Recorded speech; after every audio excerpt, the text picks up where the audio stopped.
We are on week 5 of our 6-week series of the first 3 kings of Israel. We looked at David, we looked at Saul, and we looked at David, and this morning we're going to look at Solomon.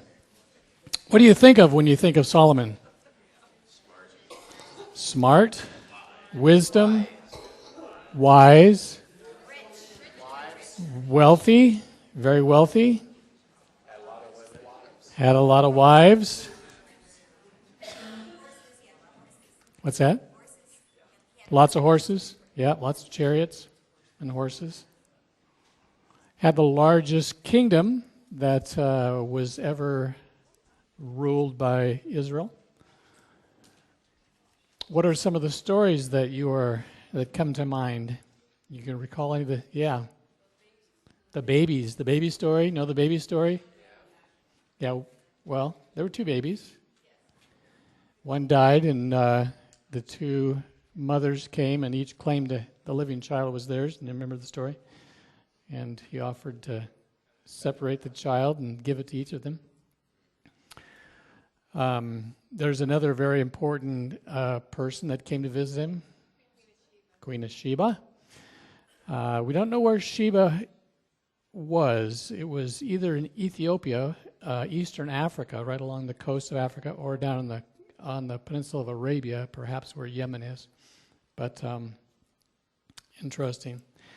Well, this morning I want to look with you at Solomon, and I'm going to read for you a passage from his life.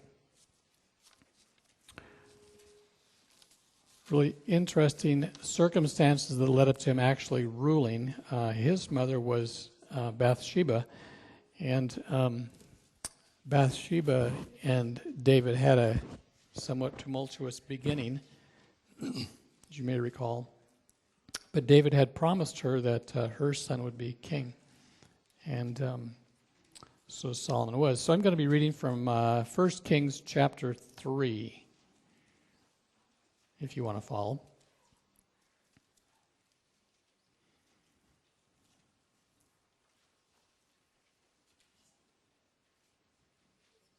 And I'm going to start with verse 5. At Gibeon, the Lord appeared to Solomon during the night in a dream, and God said, "Ask for whatever you want me to give you." Solomon answered, "You have shown great kindness to your servant, my father David, because he was faithful to you and righteous and upright in heart. You have continued this great kindness to him and have given him a son to sit on his throne this very day.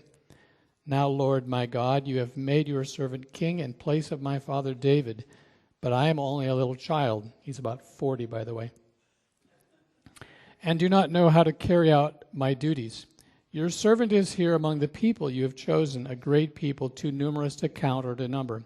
So give your servant a discerning heart to govern your people and to distinguish between right and wrong. For who's able to govern this great people of yours?"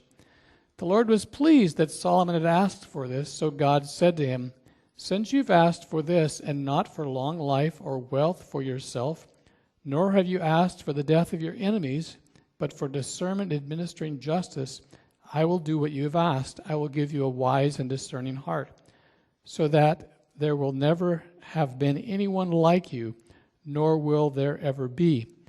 Moreover, I will give you what you have not asked for, both wealth and honor, so that in your lifetime you will have no equal among kings. And if you walk in obedience to me and keep my decrees and commands, as David your father did, I will give you a long life." Then Solomon awoke, and he realized it had been a dream. As I was working through this passage, there was actually several words that were kind of used interchangeably: the word wisdom, the word understanding, the word knowledge.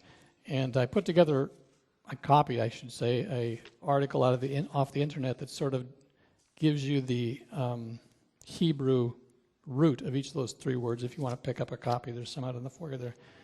Thought that might be interesting and helpful. But I want to talk to you, and all 3 of those words are kind of used interchangeably, so I don't think that's probably a great deal of value in trying to parse them out and make some distinction between them. But I think to really understand what God did for Solomon, I want to actually take you back to another individual whose name is Bezaleel, and he's found in Exodus 31. You can turn there or not. And I'm not going to actually read it to you, but I'm just going to tell you about the story of Bezaleel. And I've talked to you about him before. He was an individual that Moses found and appointed to be in charge of building the temple. And there are several things that it says. I am going to read a couple little things about it. See, I've chosen Bezaleel, son of Uriah, son of Hur, of the tribe of Judah, and I filled him with the Spirit of God, with wisdom and understanding and knowledge. So somewhat the three things that God promised to Solomon: wisdom, understanding, and knowledge. And so I just want to sort of spend a little bit of time talking about what we see in the life of Bezaleel and how that works out and how that works out for us as well. The first thing that we see about Bezaleel is that he was a craftsman. And in coming to understand what exactly it was that God did for Solomon, we need to understand that what God did was that he gave Solomon a unique perspective on understanding, first of all, who God was. Because the root and the essence of wisdom and understanding and knowledge is really coming to understand the person of God and understanding how he is relating to us and how he is responding to us and how he is working in humanity and what his story is. And let me also just say that there is a huge difference between wisdom and intelligence. There's some very, very intelligent people in our society and on our planet that don't have a great deal of wisdom and understanding. I think two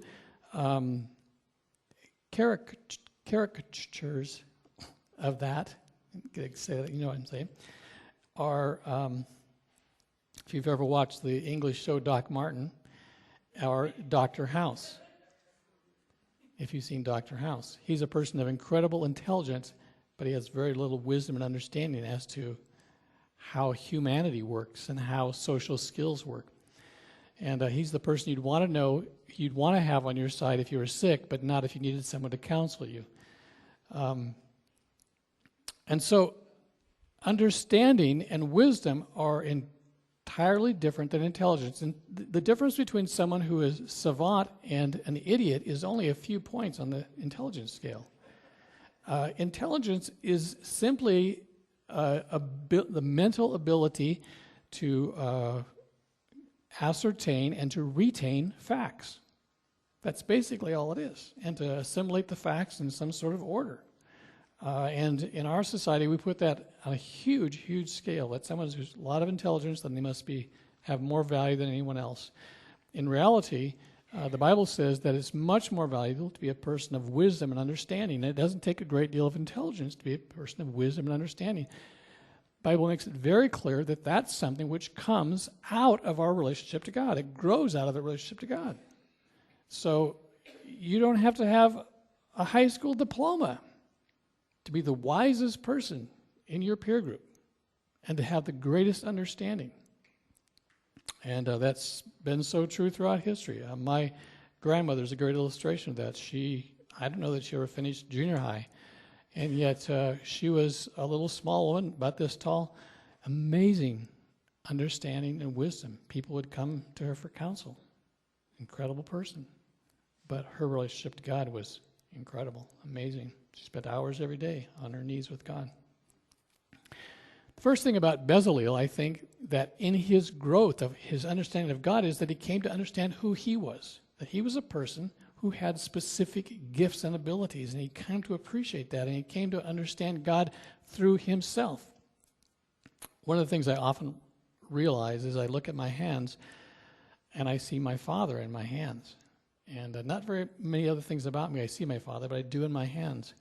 And my father wasn't a particularly skilled craftsman, but he and I were always doing some kind of projects together, and I can just see his hand working the baling wire or putting a staple in a temporary post or some peculiar thing. And I recall when I think I was probably in junior high, that in the house that we were living in, my father built these bookshelves and sort of a bench, bookshelves on each side of a window with a bench underneath. And I can't remember very many times in my life where my mother complimented my father. didn't have that kind of relationship. But that particular thing really impressed her. And I can recall, as long as we lived in that house, she would point that out to people that, yeah, Norbert made that. And she was so proud of the work of his hands, his craftsmanship. So coming to understand that you are who you are because of God is the beginning of wisdom and understanding. And coming to understand yourself, understand how God relates to you, is the beginning of wisdom and understanding. The other thing it says about him is that he understood God in creation. He understood, it says he had a skill for artistic design, for work in gold, silver, and bronze, to cut and set stones. He understood the patterns of creation. If we flip back over to Solomon, let me read you this other section about him. It's really interesting. The next page, it says, God gave Solomon wisdom and very great insight and a breadth of understanding as measureless as the sand on the seashore. Solomon's wisdom was greater than the wisdom of all the people of the East and greater than all the wisdom of Egypt. He was wiser than anyone else, including Ethan the Ezrahite, wiser than Heman, and his fame spread to all the surrounding nations. He spoke 3,000 proverbs, and his songs numbered 1,005. This is the part that's interesting. He spoke about plant life, from the cedars of Lebanon to the hyssop that grows out of walls. He also spoke about animals and birds and reptiles and fish. From all nations, people came to listen to Solomon's wisdom, sent by all the kings of the world who had heard of his wisdom. So, I've been watching, or we did watch quite a few of the episodes of it's a block on the name, with Neil deGrasse Tyson, that was originally Cosmos. And he's a very intelligent person, obviously very intelligent. And he sees lots of patterns and things throughout creation. But unfortunately, he refused to see them in the context of a creator. In fact, he basically, at many points in his program, mocked anyone who would attribute anything to God. And there's a huge part of of wisdom and understanding that comes from seeing God in creation. I love creation programs. I love to watch them, not simply because of how unusual and unique animals are, but that God made them that way. And I look at that and I say, how can anyone ever imagine that just all happened? How could you possibly? I mean, you just have to kind of close your eyes and have an amazing imagination greater than I possibly can have. One episode, they were looking at the 30-some different varieties of the bird of paradise in New Guinea. 39, and they're all uniquely different and bizarrely different, unusually different. And you just say, someone had an amazing sense of humor, an amazing sense of creativity to put all that stuff together. So Bezalel was a person that his wisdom and understanding enabled him to see patterns, and enabled him to see God in creation. I think there's great value in seeing God in creation. And, many people, that's a huge part to them. It's important that it's not the only place you look for God, but that's a huge place to look for God, a great place to look for God. And, the last thing that about Bezalel is that he took his wisdom and he transferred it into his relationship with humanity. So as you grow in your relationship to God, you begin to see him in your own life, you begin to see him in creation, and you also begin to see him in the lives of other people, and it helps you to understand what are making people the way that they are. It's the essence of why we have people who are counselors. And in Bezalel's case, it says that God gave him the unique ability to teach and to help other people to have the same skills and wisdom and understanding that he did. And so this wisdom, this understanding, helps you to understand the humanity that's around you, the people, the relationships that are around you. Someone put a note in my box, and I was thinking about this week. It said, Pastor Morris, I'm frustrated. I do need a reminder how to explain or what to say when horrible things happen. Where is our God in all this? Why doesn't he stop whatever's happening? And That's an issue that probably every one of us have come to face with. And I think understanding humanity helps us understand that in those horrible, difficult times, those people that are experiencing that, the answer that they need isn't what is God's doing. They don't need an answer to why it happens. What they need at that point is the presence of us. And that's an answer that we have to wrestle with ourselves personally, but at that particular moment, it's not what they're wrestling with. It's interesting to me as statistically, in the worst situations in life, there are the fewest atheists. Because in the midst of that, people ultimately realize that there is a God. They don't understand him, but they realize there's a God. But in those instances, what they truly need is humanity to comfort them. They need us to be there to sit beside them and to hold their hands and to put our arms around them and say, I'm sorry for the pain and suffering that you're going through right now. And so that gives us a perspective and helps us to understand. Wisdom helps us to understand, helps us to know how to respond.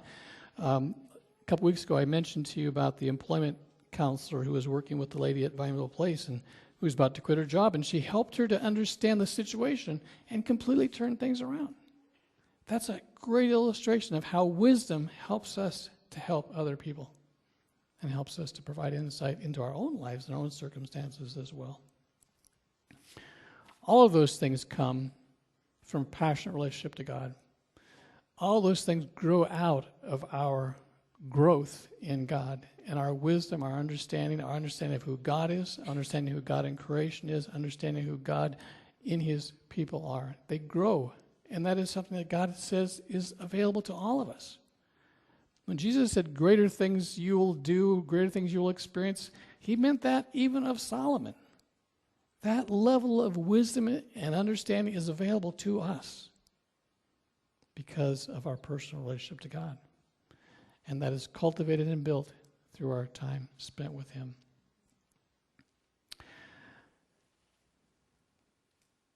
I encourage you to pursue wisdom and understanding. I encourage you to not be content with the wisdom that you have, the understanding you have. Determine that you're going to be a person that strives after it your entire life. The older you get, the wiser you will become. Stand with me and let me pray for you.